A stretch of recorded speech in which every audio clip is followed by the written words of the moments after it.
സർവസംശയച്ഛേത്താരം സച്ചിദാനന്ദവിഗ്രഹം സദാ സുസ്മേരവദനം ബാലകൃഷ്ണം നമാമ്യഹം.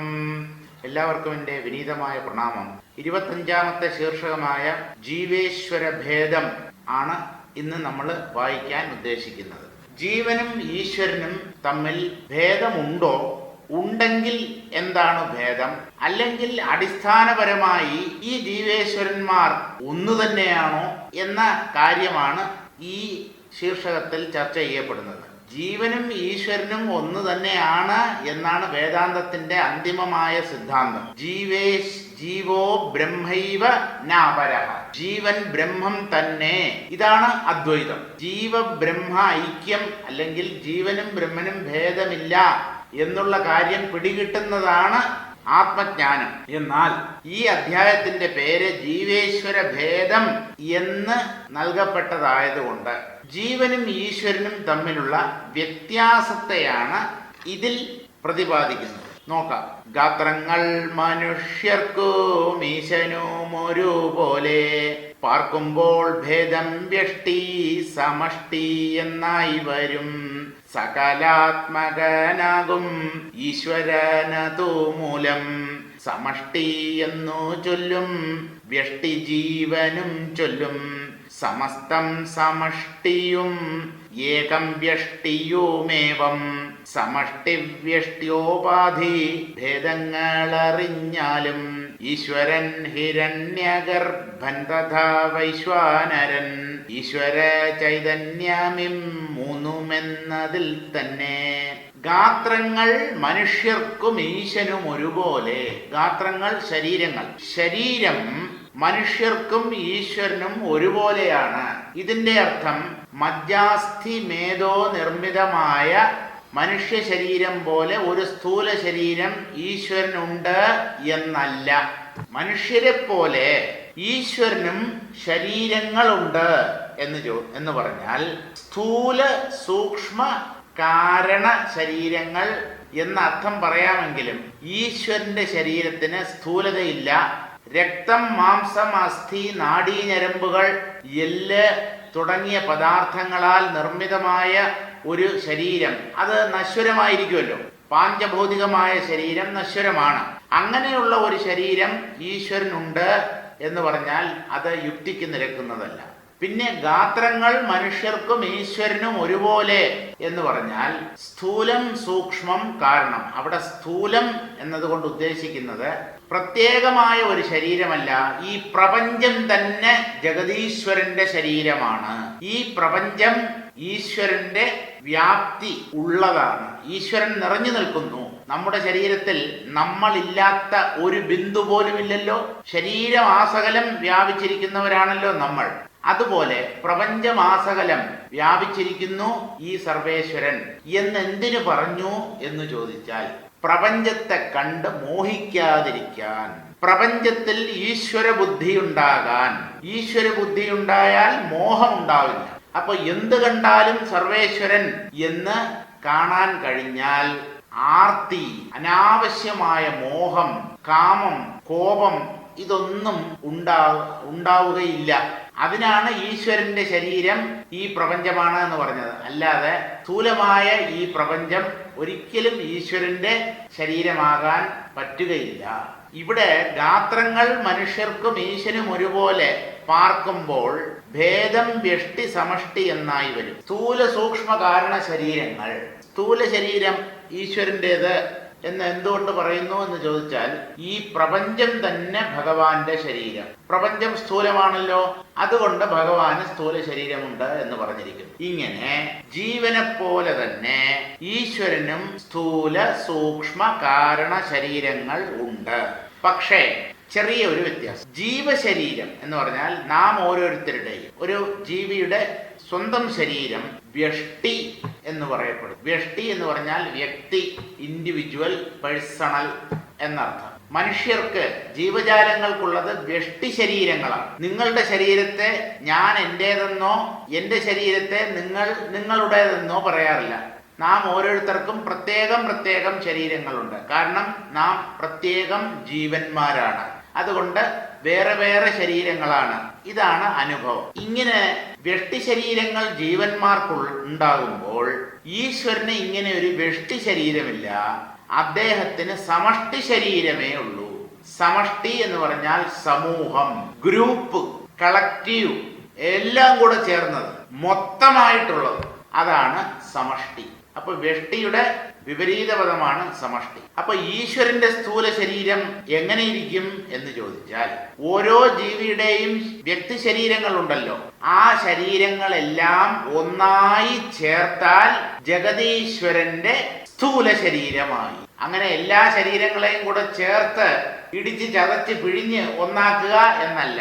ഈശ്വരൻ എല്ലാറ്റിലും വ്യാപിച്ചിരിക്കുന്നു. അതുകൊണ്ട് സർവശരീരങ്ങളും ഈശ്വരന്റെ ശരീരങ്ങളാണ്. എന്നാൽ ഈശ്വരന് വിശേഷിച്ചൊരു സ്ഥൂല ശരീരമില്ല.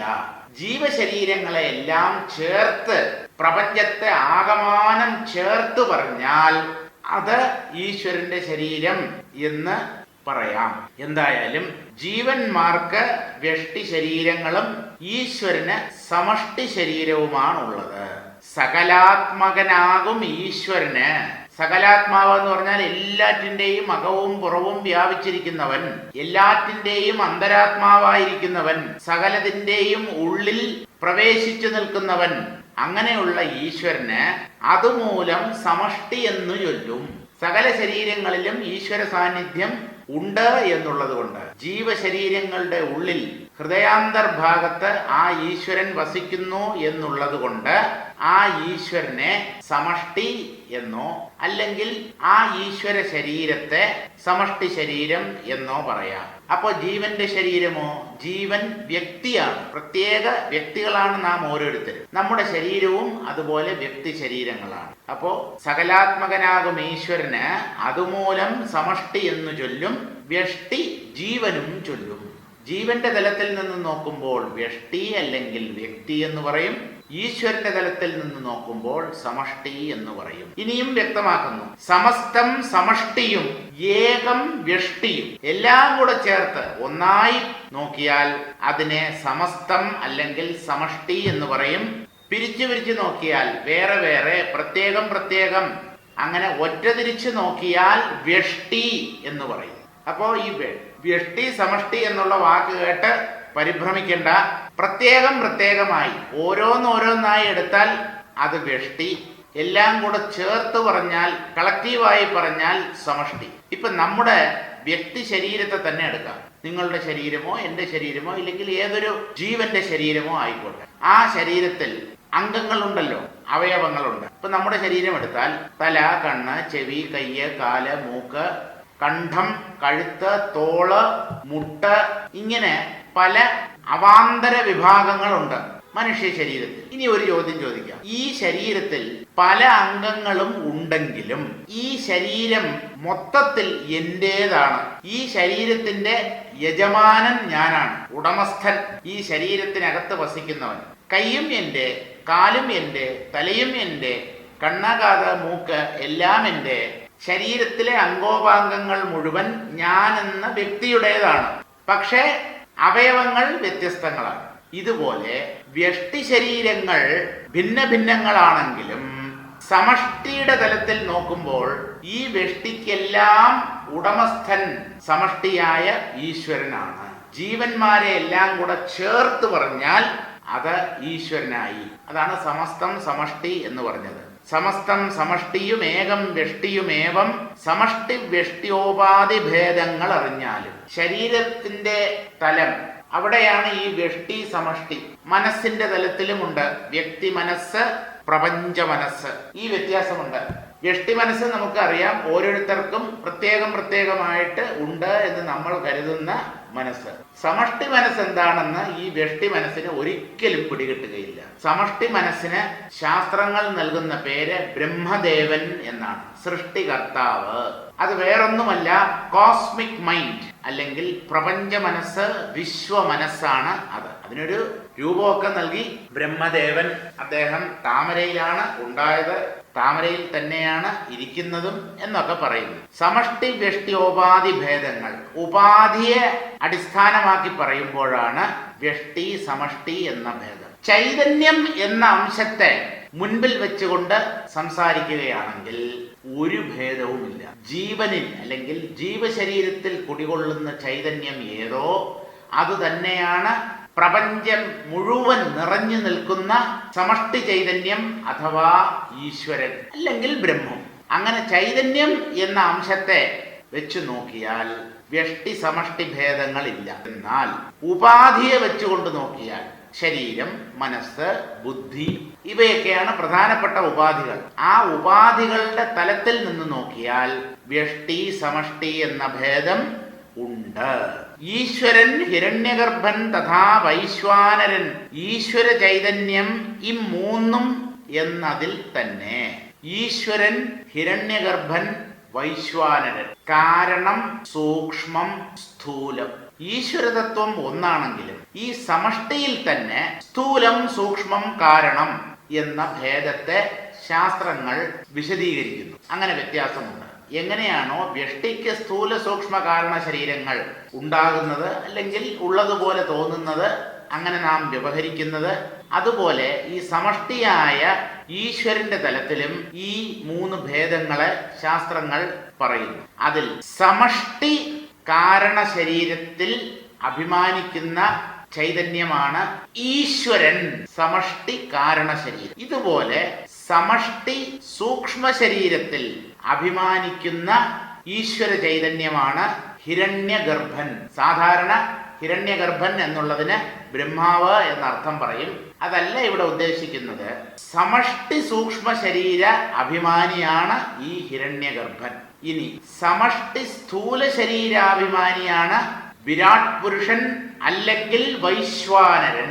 പുരുഷ സൂക്തത്തിൽ വിവരിക്കപ്പെടുന്ന ആ വിരാട് പുരുഷൻ ഈ വൈശ്വാനരനാണ്. ആയിരക്കണക്കിന് കൈകളും ആയിരക്കണക്കിന് കാലുകളും കണ്ണുകളും ചെവികളും ഒക്കെയുള്ള വിശ്വരൂപം.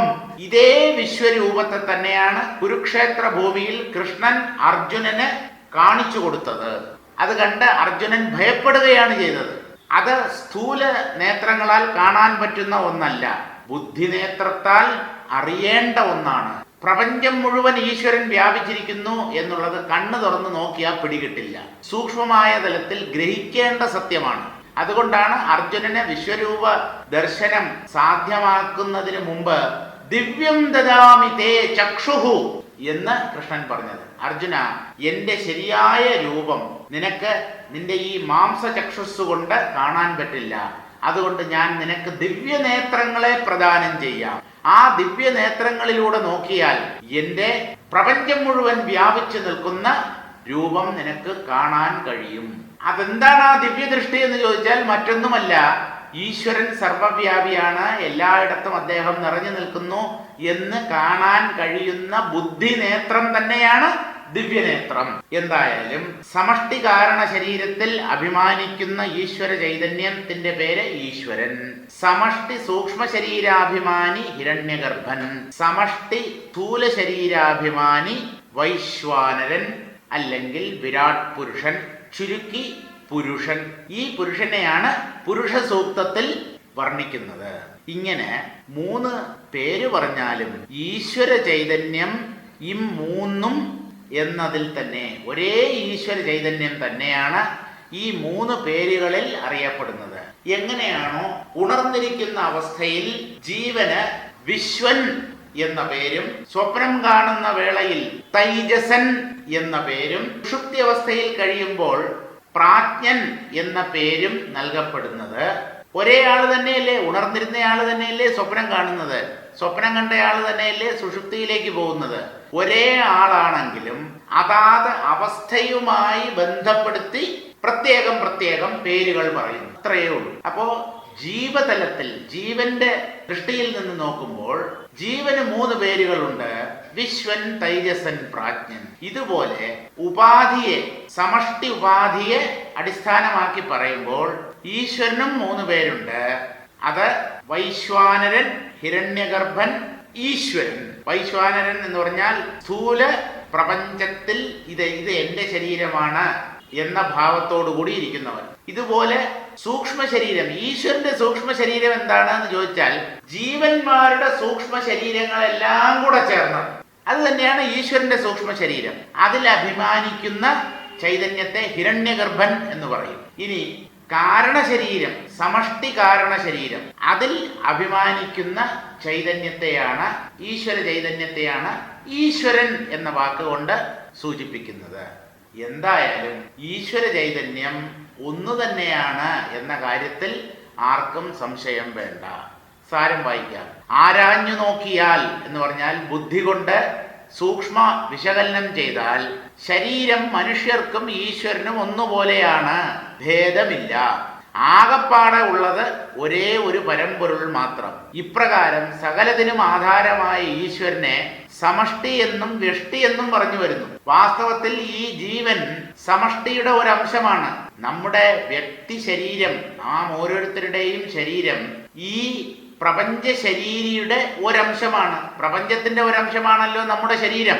ഈ ശരീരവും ഇതുപോലെയുള്ള അനേകം മറ്റ് ശരീരങ്ങളും എല്ലാം കൂടെ ചേർന്നതാണ് ഈശ്വരന്റെ ശരീരം, സമഷ്ടി ശരീരം. അപ്പൊ സമഷ്ടി വ്യഷ്ടി എന്നുള്ള ഒരു വ്യത്യാസം മാത്രമേ ഉള്ളൂ. സ്ഥൂലം സൂക്ഷ്മം കാരണം ആ തലത്തിൽ വ്യത്യാസമില്ല.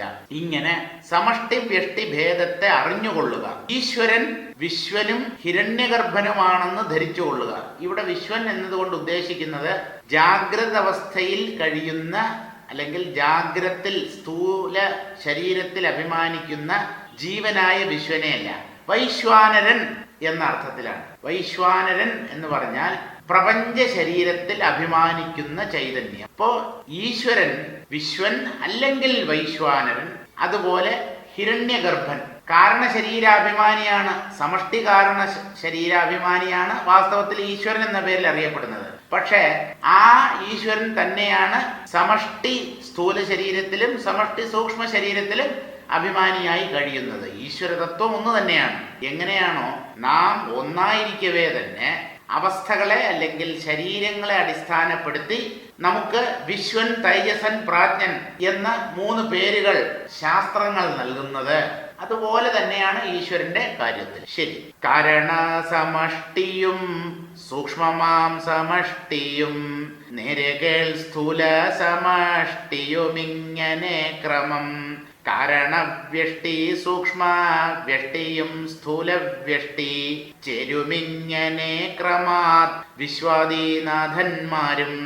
കാരണ സമഷ്ടിയും സൂക്ഷ്മമാം സമഷ്ടിയും നേരെ കേൾ സ്ഥൂല സമഷ്ടിയും ഇങ്ങനെ ക്രമം. കാരണ സമഷ്ടി ശരീരം, സൂക്ഷ്മ സമഷ്ടി ശരീരം, സ്ഥൂല സമഷ്ടി ശരീരം. കാരണ സമഷ്ടിയിൽ അഭിമാനിക്കുന്ന ചൈതന്യത്തിന്റെ പേര് ഈശ്വരൻ, സൂക്ഷ്മ സമഷ്ടിയിൽ അഭിമാനിക്കുന്നത് ഹിരണ്യഗർഭൻ, സ്ഥൂല സമഷ്ടിയിൽ അഭിമാനിക്കുന്നത് വൈശ്വാനരൻ അല്ലെങ്കിൽ വിരാട് പുരുഷൻ. ഇതാണ് ക്രമം. കാരണവ്യഷ്ടി സൂക്ഷ്മവ്യഷ്ടിയും സ്ഥൂലവ്യഷ്ടി ചേരും. ഇതുപോലെ തന്നെ വ്യക്തിയുടെ ശരീരത്തെ എടുക്കുമ്പോഴും വ്യക്തി ശരീരത്തിലും കാരണ വ്യക്തി ശരീരം, സൂക്ഷ്മ വ്യക്തി ശരീരം, സ്ഥൂല വ്യക്തി ശരീരം. അപ്പൊ വ്യഷ്ടി സമഷ്ടി എന്നുള്ള ഭേദം മാത്രമേ ഉള്ളൂ. സ്ഥൂലം സൂക്ഷ്മം കാരണം എന്ന തരംതിരിവിൽ ഈശ്വരനും ജീവനും തമ്മിൽ വ്യത്യാസമില്ല. ചേരും ഇങ്ങനെ ക്രമാത് വിശ്വാദി നാഥന്മാരും. വ്യക്തി ശരീരത്തിന്റെ നാഥൻ ജീവൻ, സമഷ്ടി ശരീരത്തിന്റെ നാഥൻ ഈശ്വരൻ. ഈ വ്യക്തി ശരീരം സമഷ്ടി ശരീരത്തിന്റെ അംശമാണ് എന്നുള്ളത് കൊണ്ട് വ്യഷ്ടി ശരീരങ്ങളെ നിയന്ത്രിക്കുന്നത് ഈശ്വരനാണ് എന്ന് പറയേണ്ടി വരും. നമ്മുടേത് എന്ന് പറയുന്ന നമ്മുടെ ഓരോരുത്തരുടെയും ശരീരത്തിൽ നമുക്ക് കാര്യമായ സ്വാതന്ത്ര്യമില്ല. കർമ്മം ചെയ്യുന്ന കാര്യത്തിൽ നമുക്ക് ഒട്ടും തന്നെ സ്വാതന്ത്ര്യമില്ല. ജനന മരണങ്ങൾ തീരുമാനിക്കുന്ന കാര്യത്തിലും നമുക്ക് സ്വാതന്ത്ര്യമില്ല. എന്നാൽ ഈ വ്യഷ്ടി ശരീരങ്ങളുടെ നാഥൻ അല്ലെങ്കിൽ സമഷ്ടി ശരീരാഭിമാനിയായ ഈശ്വരന് ഈ വ്യഷ്ടി ശരീരങ്ങളെ സ്വാധീനിക്കാനും അവയെ നിയന്ത്രിക്കാനുമുള്ള ശക്തിയുണ്ട്. ഇങ്ങനെ ജീവേശ്വര ഭേദമെന്നറിഞ്ഞാലും പിന്നെയുമുണ്ടോ ഭേദം ജീവനെന്നതു കേൾക്കാ. ഇന്നെനിക്കിതു ഭവിക്കണമെന്നപേക്ഷയാ തന്നുടെ ഗേഹങ്ങളാകുന്ന ജാഗരാദികൾ. ഇങ്ങനെ ജീവേശ്വരന്മാരുടെ ഭേദത്തെ പറഞ്ഞതിന് ശേഷം പിന്നെയുമുണ്ടു ഭേദം ജീവന്. ഇത് മാത്രമല്ല ജീവേശ്വരന്മാരുടെ ഭേദം, ജീവേശ്വരന്മാർ തമ്മിലുള്ള ഭേദം. ജീവന് ഇനിയും വ്യത്യാസമുണ്ട് ഈശ്വരനിൽ നിന്ന്. എന്താണ്? ഇന്നത് ഇന്ന് എനിക്കിതു ഭവിക്കണം, ഇന്ന് എനിക്ക് ഇന്നത് സംഭവിക്കണം, അല്ലെങ്കിൽ നേടണം, ചെയ്യണം, സ്വന്തമാക്കണം, അനുഭവിക്കണം. ഇങ്ങനെയുള്ള ആഗ്രഹം ജീവതലത്തിലേ ഉള്ളൂ. ഈശ്വരന് ഈ ചെയ്യണം, നേടണം എന്നുള്ള ആഗ്രഹം ഇല്ല. അതും ജീവനും ഈശ്വരനും തമ്മിലുള്ള ഒരു പ്രധാനപ്പെട്ട വ്യത്യാസമാണ്. ഇന്നെനിക്കിത് ഭവിക്കണമെന്ന അപേക്ഷയാ, അങ്ങനെ ഒരു ആഗ്രഹം, അങ്ങനെ ഒരു ഇച്ഛ, അഭിലാഷം, അപേക്ഷ ജീവന്മാർക്കുണ്ട്. ഈശ്വരന് അതില്ല. അദ്ദേഹം ആപ്തകാമനാണ്, ആഗ്രഹങ്ങളൊന്നുമില്ലാത്തവനാണ്. അതുകൊണ്ട് അദ്ദേഹം ജീവന്മാരുടെ നാഥനായി നിലകൊള്ളുന്നു. ഈ ജീവൻ എന്തു ചെയ്യുന്നു? തന്നുടെ ഗേഹങ്ങളാകുന്ന ജാഗരാദികൾ, ഈ ജീവന്റെ വീടുകൾ, 3 വീടുണ്ട്. അതാണ് സ്ഥൂല, സൂക്ഷ്മ, കാരണ ശരീരങ്ങൾ. ആ ഓരോ ശരീരത്തിലും ജീവൻ അനുഭവിക്കുന്നതിന് ഓരോ അവസ്ഥ എന്ന് പറയും. സ്ഥൂല ശരീരത്തിൽ ജീവൻ അഭിമാനിച്ചുകൊണ്ട് ബാഹ്യ വിഷയങ്ങളെ അറിയുകയും അനുഭവിക്കുകയും ചെയ്യുമ്പോൾ അത് ജാഗ്രത അവസ്ഥ. സൂക്ഷ്മ ശരീരത്തിൽ അഭിമാനിയായി അകത്തുള്ള മനസ്സിന്റെ ഉള്ളിലുള്ള, തൻ്റെ തന്നെ ഉള്ളിലുള്ള സൂക്ഷ്മ ദൃശ്യങ്ങളെ പുറത്തെന്ന പോലെ അനുഭവിച്ചു കൊണ്ടിരിക്കുന്ന അവസ്ഥയാണ് സ്വപ്നാവസ്ഥ. അപ്പോ സ്ഥൂല ശരീരമാകുന്ന വീട്ടിൽ ജാഗ്രത അവസ്ഥ, സൂക്ഷ്മ ശരീരമാകുന്ന വീട്ടിൽ സ്വപ്നാവസ്ഥ. ഇനി സുഷുപ്തി എന്ന അവസ്ഥയെക്കുറിച്ചാണ് പറയുന്നത്. അതിൽ കാരണ ശരീരമാണ്. ആ കാരണ ശരീരത്തിൽ ജീവൻ സ്ഥിതി ചെയ്യുമ്പോഴാണ് സുഷുപ്തി സംഭവിക്കുന്നത്. അവിടെ വിശേഷിച്ച് ദൃശ്യങ്ങളുടെ അനുഭവങ്ങളൊന്നുമില്ല. ഗാഠനിദ്ര, സുഖ സുഷുപ്തി. ഒരു സുഖവും അജ്ഞതയും മാത്രമേ അവിടെയുള്ളൂ. സുഖമുണ്ട്, എന്തിന് അജ്ഞതയും ഉണ്ട് എന്ന് പറയുന്നു എന്ന് ചോദിച്ചാൽ, ആ സുഷുപ്തിയിൽ തനിക്ക് എന്താണ് സംഭവിക്കുന്നത് എന്ന് ഈ ജീവന് തീരുമാനിക്കാൻ കഴിയുന്നില്ല. ദിവസേന കിടന്നുറങ്ങുന്നുണ്ട്, ദിവസേന സുഷുപ്തിയിൽ പ്രവേശിക്കുന്നുമുണ്ട്. എന്നിട്ടും സുഷുപ്തിയിൽ താൻ എങ്ങനെ കഴിഞ്ഞു, എന്താണ് തനിക്ക് സുഷുപ്തിയിൽ സംഭവിക്കുന്നത്, ഈ കാര്യം തീരുമാനിക്കാൻ ജീവന്മാർക്ക് കഴിയുന്നില്ല. അത് തന്നെയാണ് അവരുടെ അജ്ഞതയും. ആ അറിവില്ലായ്മയാണ് അജ്ഞാനം എന്ന് പറയുന്നത്. അനുഭവിച്ചിട്ടും ആ അവസ്ഥയിൽ പല പ്രാവശ്യം സ്ഥിതി ചെയ്തിട്ടും അതെന്താണ് എന്ന് നിർണയിക്കാൻ കഴിയാതിരിക്കുന്ന അവസ്ഥ തന്നെയാണ് അജ്ഞാനം, അല്ലാതെ വേറൊന്നുമല്ല. സുഷുപ്തി എന്താണെന്ന് നമുക്ക് നല്ലതുപോലെ അറിയാം. പക്ഷേ അതിൽ നമുക്ക് എന്ത് സംഭവിക്കുന്നു, ഈ പ്രപഞ്ചവും സ്ഥൂല ശരീരവുമൊക്കെ ആ അവസ്ഥയിൽ എവിടെ പോയി മറയുന്നു, എൻ്റെ ഞാൻ ഭാവത്തിന് എന്ത് സംഭവിക്കുന്നു, അത് എവിടെ പോയി ലയിക്കുന്നു, പിന്നീട് ജാഗ്രത അവസ്ഥയിൽ അത് എവിടെ നിന്ന് പൊന്തി വരുന്നു, ഇതൊന്നും തീരുമാനിക്കാനുള്ള ശക്തി ജീവനില്ല. അതുകൊണ്ട് ഒരു അജ്ഞാനമറയാൽ ആവരണം ചെയ്യപ്പെട്ടിരിക്കുന്നു സകല ജീവന്മാരും ഗാഠനിദ്രയിൽ. ആ നിലയെ തന്നെയാണ് അജ്ഞാനം അല്ലെങ്കിൽ അവിദ്യ എന്ന് വേദാന്തം വിളിക്കുന്നത്. അപ്പോൾ 3 വീടുകൾ ജാഗ്രത്, സ്വപ്ന, സുഷുപ്തികൾ തന്നെയാണ്, അല്ലെങ്കിൽ സ്ഥൂല, സൂക്ഷ്മ, കാരണ ശരീരങ്ങൾ തന്നെയാണ്. ഓരോ ശരീരത്തിലും ഓരോ അവസ്ഥ. ഇനി ഇതിന്റെ സാരം വായിക്കാം. സമഷ്ടി 3 വിധമുണ്ട്, അതും കേട്ടുകൊള്ളുക. കാരണ സമഷ്ടി, സൂക്ഷ്മ സമഷ്ടി, സ്ഥൂല സമഷ്ടി എന്നിവയാണവ. അതുപോലെ വ്യഷ്ടിയുടെ തലത്തിലും 3 ഉണ്ട്. കാരണവ്യഷ്ടിയും സൂക്ഷ്മവ്യഷ്ടിയും സ്ഥൂലവ്യഷ്ടിയും ചേരും. ഇവയും ജീവനെ സംബന്ധിച്ച് യോജിക്കുന്ന പേരുകളാണ്. ക്രമമായി വിശ്വാദിനാഥന്മാരും ഇപ്രകാരം ജീവന്റെയും ഈശ്വരന്റെയും ഭേദം അറിഞ്ഞുകൊള്ളുക.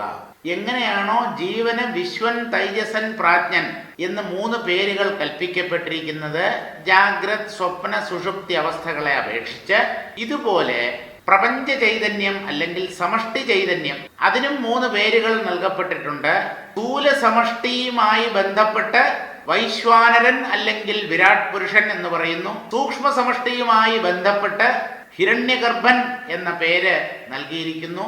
കാരണ സമഷ്ടിയുമായി ബന്ധപ്പെട്ട് ഈശ്വരൻ എന്ന പേരും നൽകപ്പെട്ടിരിക്കുന്നു. പേരിൽ മാത്രമേ വ്യത്യാസമുള്ളൂ, ചൈതന്യം ഒന്നു തന്നെ. ഒരേ ഈശ്വരൻ തന്നെയാണ് ഈ 3 പേരുകളിലും അറിയപ്പെടുന്നത്. എനിക്ക് ഇന്നത് ഭവിക്കണം, എന്നുള്ള അപേക്ഷയോടും ഉണർവോടും കൂടെ തൻ്റെ ഗൃഹത്തിൽ ജീവൻ വ്യവഹരിക്കുന്നു. അത് ജാഗ്രത അവസ്ഥയാണ്, അതുതന്നെ ഭ്രമമാണ് എന്നാണ് വേദാന്തം പറയുന്നത്. ജഗത് മിഥ്യ. ജഗത്ത് അത് ഏത് തലത്തിലുള്ള ജഗത്തായാലും, സ്ഥൂല ജഗത്തായാലും സൂക്ഷ്മ ജഗത്തായാലും, കാരണത്തിൽ ജഗത്തില്ല എന്നാലും കാരണ ജഗത്ത് എന്നൊന്നുണ്ട് എന്ന് അംഗീകരിച്ചാൽ എല്ലാം ലയിച്ചു കിടക്കുന്ന ഒരവസ്ഥ അത് തന്നെയാണ് കാരണ ജഗത്ത്. ഈ മൂന്ന് ജഗത്തുകളും ഒരുപോലെ മിഥ്യയാണ്. അപ്പോ സത്യമോ? ബ്രഹ്മം അല്ലെങ്കിൽ ആ ചൈതന്യം, അത് മാത്രമാണ് സത്യം.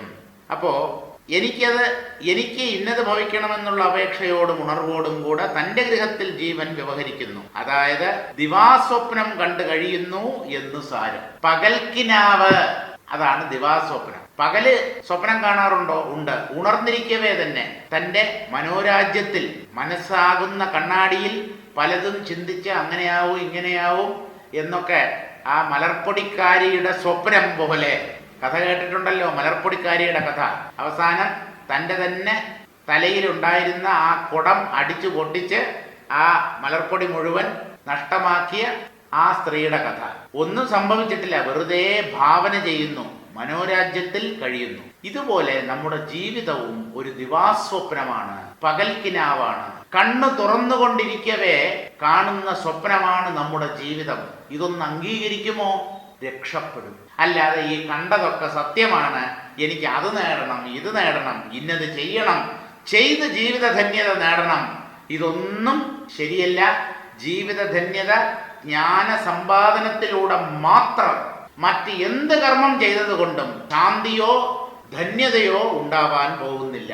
അങ്ങനെയൊക്കെ ധന്യത നേടാമെന്ന് കരുതുന്നവർ പകൽക്കിനാവ് കണ്ടു കഴിയുന്നവരാണ്. ആ കിനാവിൽ സത്യത്വമില്ല. ഇനി എന്തു പറയുന്നു എന്ന് നോക്കാം.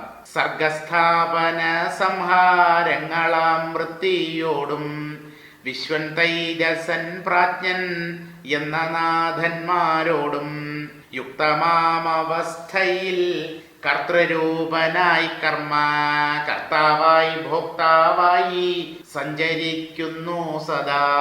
ഇതിന്റെ അർത്ഥം പറയാം. സർഗസ്ഥാപന സംഹാരങ്ങളാം വൃത്തിയോടും. സർഗം സൃഷ്ടി, സ്ഥാപനം സ്ഥിതി, സംഹാരം ഉള്ളിലേക്ക് വലിക്കുക, പിൻവലിക്കുക, നശിപ്പിക്കുക, കൊല്ലുക എന്നൊന്നും അർത്ഥം എടുക്കണ്ട.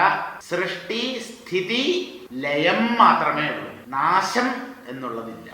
ദ്രവ്യത്തിന്റെ തലത്തിൽ അല്ലെങ്കിൽ ഊർജത്തിന്റെ തലത്തിൽ പോലും നാശം എന്ന വാക്കിന് അർത്ഥമില്ല. രൂപമാറ്റം, ഒന്ന് മാറി വേറൊന്നാവുന്നു, വസ്തു നശിക്കുന്നില്ല. അത് ദ്രവ്യത്തിന്റെ തലത്തിലായാലും ഊർജത്തിന്റെ തലത്തിലായാലും. ശാസ്ത്ര ക്ലാസ്സുകളിൽ ചെറിയ ക്ലാസ്സിൽ നമ്മൾ പഠിച്ചിട്ടുണ്ട്. എന്താണ് ദ്രവ്യ സംരക്ഷണ നിയമം, ഊർജ സംരക്ഷണ നിയമം? ഇംഗ്ലീഷിൽ law of conservation of mass, law of conservation of energy. എന്താണ് ഈ ലോ ഓഫ് കൺസർവേഷൻ എന്ന് പറഞ്ഞാൽ?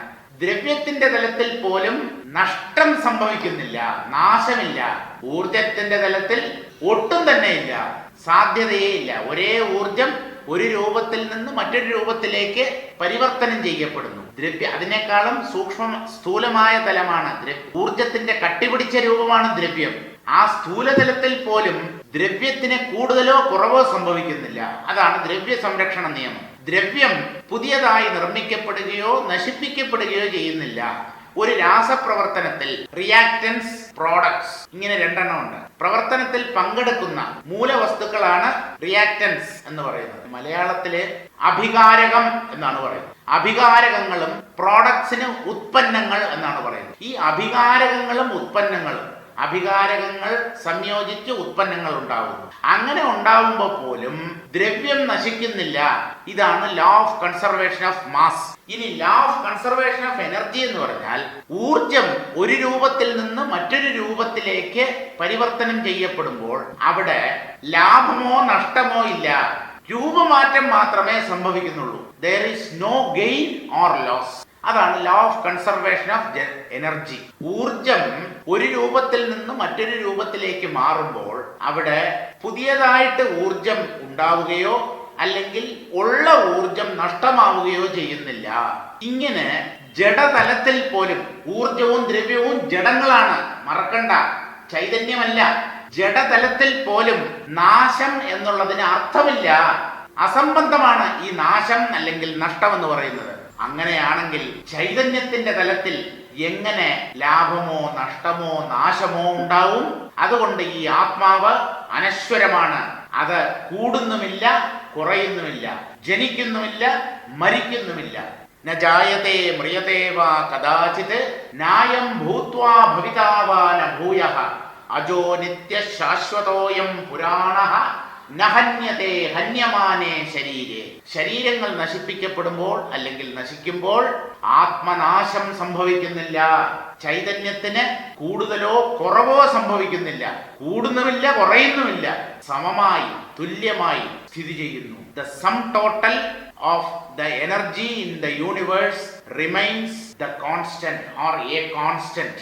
പ്രപഞ്ചത്തിലുള്ള മൊത്തം ഊർജത്തിന്റെ അളവ് മാറ്റം കൂടാതെ സ്ഥിരമായിരിക്കുന്നു. പക്ഷേ ഒരു രൂപത്തിൽ നിന്ന് മറ്റൊരു രൂപത്തിലേക്ക് ഊർജം മാറുന്നുണ്ട്. പക്ഷേ അവിടെയൊന്നും ലാഭമോ നഷ്ടമോ സംഭവിക്കുന്നില്ല.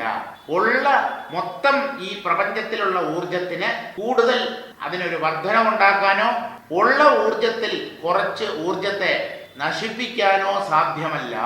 അതാണ് ഊർജ സംരക്ഷണ നിയമം. The sum total of the energy in the universe remains A constant.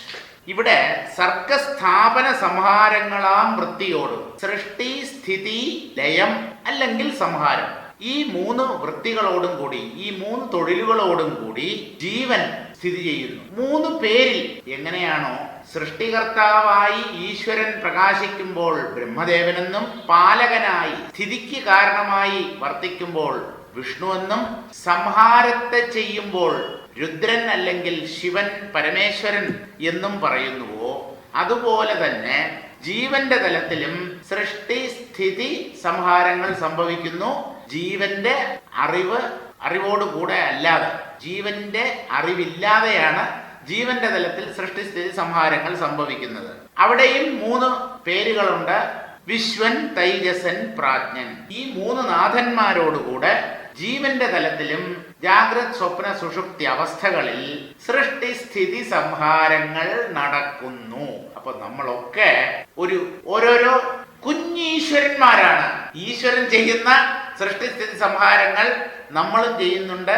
പക്ഷേ ബോധപൂർവമായിട്ടല്ല, അറിഞ്ഞോണ്ടല്ല. പക്ഷേ നമ്മുടെ ഉള്ളിൽ ഇത് സംഭവിക്കുന്നുണ്ട്. അതിന് സാക്ഷിയായി നാം ജീവിക്കുന്നു. യുക്തമാം അവസ്ഥയിൽ കർത്തൃരൂപനായി, കർമ്മകർത്താവായി, ഭോക്താവായി സഞ്ചരിക്കുന്നു സദാ. അതാത് അവസ്ഥയുമായി ചേർന്നിട്ട്, യോജിച്ചിട്ട്, ജാഗ്രത്, സ്വപ്നം, സുഷുപ്തി ഈ മൂന്നവസ്ഥകളുമായി ചേർന്ന് കർത്തൃരൂപനായി, ഞാൻ ചെയ്യുന്നു എന്ന കർത്തൃഭാവത്തോടുകൂടെ കർമ്മകർത്താവായി, കർമ്മങ്ങൾ ചെയ്യുന്നവനായി, ഭോക്താവായി, ആ കർമ്മങ്ങളുടെ ഫലത്തെ അനുഭവിക്കുന്ന ഭോക്താവായി സഞ്ചരിക്കുന്നു സദാ. ഈ ജീവൻ സഞ്ചരിക്കുകയാണ് ചെയ്യുന്നത് എന്ന് പറഞ്ഞാൽ സംസാരത്തിലൂടെ ഇങ്ങനെ യാത്ര ചെയ്യുന്നു. ജീവിത യാത്ര തുടരുന്നു. നദീപ്രവാഹം പോലെ. കർമ്മം എന്ന് പറഞ്ഞാൽ തന്നെ ഒഴുക്ക.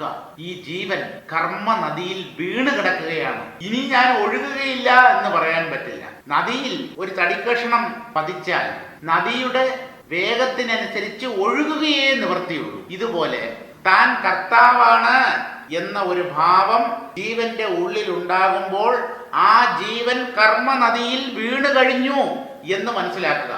ആ കർത്തൃഭാവം ഉള്ളിടത്തോളം കാലം ഈ കർമ്മപ്രവാഹത്തിൽ ഒഴുകുകയേ നിവൃത്തിയുള്ളൂ. രക്ഷപ്പെടാൻ പറ്റില്ല. രക്ഷ നേടണമെങ്കിൽ കരകയറണം. സംസാര സാഗരം നീന്തിക്കടക്കണം. അതിന് സഹായിക്കുന്നത് കർമ്മങ്ങളല്ല, ജ്ഞാനം മാത്രം. തത്വജ്ഞാനം. എന്താണ് തത്വജ്ഞാനം? കർമ്മം ഇവിടെ ഇല്ല. ഞാൻ എന്നത് കള്ളം. ഞാൻ കർത്താവുമല്ല, ഭോക്താവുമല്ല. കർമ്മങ്ങൾ വാസ്തവങ്ങളുമല്ല, വെറും ഭ്രമം. ഇതാണ് കർമ്മനദിയിൽ നിന്നുള്ള കരകയറൽ. സ്ഥൂലദേഹേന ചെയ്യും കർമ്മങ്ങളശേഷവും സൂക്ഷ്മദേഹത്തിലിരുന്നമ്പോടു ഭുജിക്കയും ഇന്ദ്രിയം 14 വിഷയങ്ങളെ ഭുജിക്കുന്നു. ഇന്ദ്രിയം 14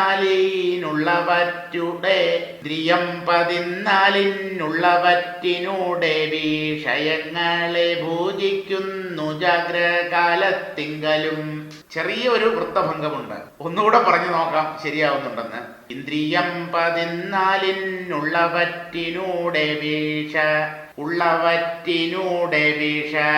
യങ്ങളെ ഭുജിക്കുന്നു ജാഗ്രകാലത്തിങ്കലും. ചെറിയ ഒരു വൃത്തഭേദം ഉണ്ട്, അതുകൊണ്ടാണ് ചേർത്ത് ആ താളത്തിലും വായിക്കാൻ പറ്റാത്തത്. സ്ഥൂലദേഹേന ചെയ്യും കർമ്മങ്ങൾ അശേഷവും. കർമ്മങ്ങൾ ജീവന്മാർ ചെയ്യുന്നത് എപ്പോഴും സ്ഥൂല ശരീരത്തിൽ ഇരുന്നു കൊണ്ടാണ്, സ്ഥൂല ശരീരത്തിലെ അവയവങ്ങളെ വിനിയോഗിച്ചിട്ടാണ്. പക്ഷേ ഈ സ്ഥൂല ശരീരത്തിൽ ഇരുന്ന് ചെയ്യുന്ന കർമ്മങ്ങളുടെ ഫലം സൂക്ഷ്മ ശരീരത്തിൽ ഇരുന്നാണ് അനുഭവിക്കുന്നത്. ശരീരം കേവലം ഉപാധി മാത്രമാണ്, കർമ്മം ചെയ്യാനുള്ള ഉപാധി, അതുപോലെ കർമ്മഫലങ്ങൾ അനുഭവിക്കാനുള്ള ഉപാധിയുമാണ്. പക്ഷേ അനുഭവിക്കുന്നത്, അനുഭവം എപ്പോഴും സൂക്ഷ്മമായ തലത്തിലാണ്, മനസ്സിലാണ്. കർമ്മങ്ങളുടെ ഫലം 2 പ്രകാരത്തിലാണ്, സുഖം, ദുഃഖം. കർമ്മങ്ങൾ എത്രയോ ആയിക്കോട്ടെ, ഏത് സമയത്ത് ആരാൽ ചെയ്യപ്പെടുന്ന കർമ്മമോ ആയിക്കോട്ടെ, എങ്ങനെയുള്ള കർമ്മമോ ആയിക്കോട്ടെ, ഫലം മനസ്തലത്തിൽ 2 സുഖം അല്ലെങ്കിൽ ദുഃഖം. അപ്പോ കർമ്മങ്ങൾ ചെയ്യുന്നത് സ്ഥൂല ശരീരത്തിൽ ഇരുന്ന് ആണെങ്കിലും സൂക്ഷ്മദേഹത്തിൽ ഇരുന്ന് അമ്പോട് ഭുജിക്കുകയും, അമ്പോട് എന്ന് പറഞ്ഞാൽ അൻപോട്, സ്നേഹത്തോടെ താൻ ചെയ്ത് പുണ്യകർമ്മങ്ങളുടെ ഫലത്തെ ആസ്വദിക്കുന്നത്, രസിക്കുന്നത്, രസിച്ചനുഭവിക്കുന്നത് സൂക്ഷ്മ ശരീരത്തിൽ ഇരുന്നാണ്, എന്ന് പറഞ്ഞാൽ മനസ്തലത്തിൽ ഇരുന്നാണ്. ഇങ്ങനെ കർമ്മങ്ങളെ സ്ഥൂല ശരീരത്തിൽ ഇരുന്നു കൊണ്ട് ചെയ്യുകയും സ്ഥൂല ശരീരത്തിലെ അംഗോപാംഗങ്ങളെ വിനിയോഗിച്ച് ചെയ്യുകയും ആ കർമ്മങ്ങളുടെ ഫലങ്ങളായ സുഖദുഃഖങ്ങളെ മനസ്തലത്തിൽ അനുഭവിക്കുകയും ചെയ്യുന്നു. ഇന്ദ്രിയം 14 വിഷയങ്ങളെ ഭുജിക്കുന്നു ജാഗ്രകാലത്തിങ്കലും. ഇന്ദ്രിയം 14. എങ്ങനെയാ ഈ 14ന്റെ കണക്ക്? 5 കർമ്മേന്ദ്രിയങ്ങൾ, 5 ജ്ഞാനേന്ദ്രിയങ്ങൾ, എല്ലാം ഇന്ദ്രിയങ്ങളാണ്, 10 ഇതിന്റെ കൂടെ മനസ്സ്, ബുദ്ധി, ചിത്തം, അഹങ്കാരം, ഈ 4 കൂടെ ചേർക്കുമ്പോഴാണ് 14ന്റെ കണക്ക് തികയുന്നത്. ഇന്ദ്രിയം 14 വിഷയങ്ങളെ ഭുജിക്കുന്നു ജാഗ്രകാലത്തിങ്കലും. ഈ 14 ഇന്ദ്രിയങ്ങളുടെ സഹായത്തോടെ ബാഹ്യ വിഷയങ്ങളെ, പ്രപഞ്ച പദാർത്ഥങ്ങളെ അനുഭവിക്കുന്നു, രസിക്കുന്നു. ഏതവസ്ഥയിൽ? ജാഗ്രകാലത്തിങ്കലും. ജാഗ്രത അവസ്ഥയിൽ ഉണർന്നിരിക്കുമ്പോൾ വെളിവിഷയങ്ങളെയാണ് അനുഭവിക്കുന്നത്. അനുഭവിക്കാൻ സഹായിക്കുന്നത് ഈ പറഞ്ഞ 14 ഇന്ദ്രിയങ്ങളും. ഇന്ദ്രിയം 14 വിഷയങ്ങളെ ഭുജിക്കുന്നു ജാഗ്രകാലത്തിങ്കലും. ഉള്ളവറ്റിനുടെ എന്നുള്ളതിൽ ഒരക്ഷരം കുറഞ്ഞാൽ ആ വൃത്തഭംഗം മാറിക്കിട്ടും. ഉള്ളവറ്റുടെ എന്നാക്കിയ വൃത്തഭംഗം വരാതെ നമുക്ക് ആ 2 വരികളും ചൊല്ലാൻ പറ്റും. സാരം വായിക്കാം. പ്രകൃതിധർമ്മം സ്ഥാപിച്ചും സംഹാരങ്ങളാകുന്ന വൃത്തിയോടും വിശ്വൻ, തൈജസൻ, പ്രാജ്ഞൻ തുടങ്ങിയ നാഥന്മാരോടും യുക്തമായ അവസ്ഥയിൽ കർത്തൃരൂപനായി കർമ്മം ചെയ്ത് അനുഭവിച്ച് സദാസമയവും ജീവൻ സഞ്ചരിക്കുന്നു. ഇവിടെ 3 പേര് പറഞ്ഞു എന്നതുകൊണ്ട് ഒരു ശരീരത്തിൽ 3 പേരുണ്ട് എന്നല്ല. നമുക്ക് അങ്ങനെ ഒരു സംശയമോ ശങ്കയോ ഒന്നും ഉണ്ടായിട്ടില്ല. ഈ ശരീരത്തിന് ഉടമസ്ഥൻ ഞാൻ മാത്രം. വിശ്വൻ, തൈജസൻ, പ്രാജ്ഞൻ എന്നത് അതാത് ശരീരങ്ങളെ, സ്ഥൂല സൂക്ഷ്മ കാരണ ശരീരങ്ങളെ അല്ലെങ്കിൽ ജാഗ്രത, സ്വപ്ന, സുഷുപ്തി അവസ്ഥകളെ അടിസ്ഥാനമാക്കി ഓരോ പേര് പറയുന്നു എന്നേ ഉള്ളൂ. ആള് ഒന്ന് തന്നെ. ഈ കാണപ്പെടുന്ന ശരീരം കൊണ്ട് ചെയ്യുന്നതെല്ലാം സൂക്ഷ്മദേഹത്തിൽ ഇരുന്ന് ഭുജിക്കുകയും എന്ന് പറഞ്ഞാൽ മനസ്തലത്തിൽ സുഖദുഃഖ രൂപത്തിൽ അനുഭവിക്കുകയും ചെയ്യുന്നു ഈ ജീവൻ. ജാഗ്രത അവസ്ഥയിൽ 14 ഇന്ദ്രിയങ്ങളിലെ വിഷയങ്ങളെ ഭുജിക്കുന്നു എന്നും അറിഞ്ഞുകൊള്ളുക. ജാഗ്രത അവസ്ഥയിലാണ് ഈ 14 ഇന്ദ്രിയങ്ങളെയും വിനിയോഗിച്ച് പുറം വിഷയങ്ങളെ ജീവൻ അനുഭവിച്ച് രസിക്കുന്നത്. ഇനി സ്വപ്നത്തിൽ എന്ത് സംഭവിക്കും, സുഷുപ്തിയിൽ എന്ത് സംഭവിക്കും തുടങ്ങിയ കാര്യങ്ങളൊക്കെ വായിക്കാനുണ്ട്. അത് നമുക്ക് അടുത്ത ക്ലാസ്സിൽ